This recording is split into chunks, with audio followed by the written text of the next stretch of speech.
ফের কালোবাজারি রুখতে অভিযান। কালোবাজারি রুখতে অভিযানের নির্দেশ দিল খাদ্য দফতর।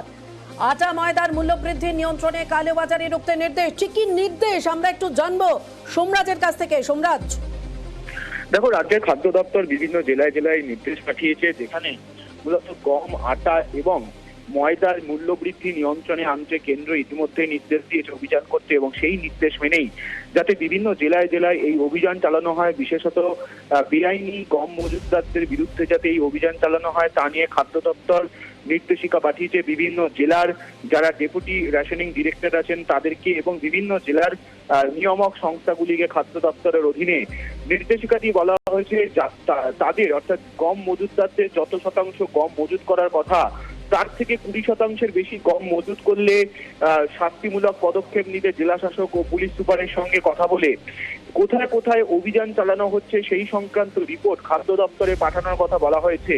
সূত্র মারফত খবর, খাদ্য দপ্তরে ইতিমধ্যেই অভিযোগ এসে পৌঁছাচ্ছে যে বেআইনিভাবে গম মজুত করে রাখা হচ্ছে। সেই অভিযোগের নিরিখেই মূলত এই অভিযান চালানোর নির্দেশ দেওয়া হয়েছে।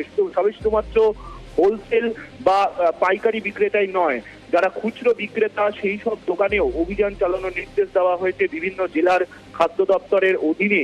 বেশ বোঝাই যাচ্ছে সোমরাজ, কেন্দ্রের নির্দেশ এবং সেই কারণেই আরো কড়া খাদ্য দপ্তর।